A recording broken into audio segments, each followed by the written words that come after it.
Hello guys, in this video I'll show you how to get and use a Gemini API key on Google AI Studio.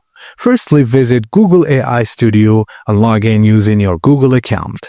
Accept any informational pop-ups or disclaimers. Now click the Get API Key button on the top left. Then click the Create API Key button. Accept the safety reminder, then click on Create API Key in a new project.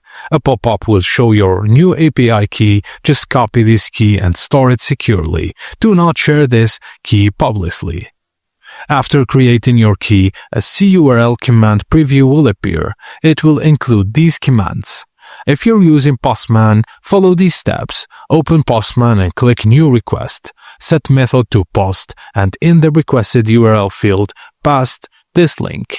Replace your API key with your actual one and go to Body tab and select Raw and choose JSON format. Paste this sample JSON. Then click Send. And that's it guys. Thank you for watching, and please don't forget to like and subscribe for more.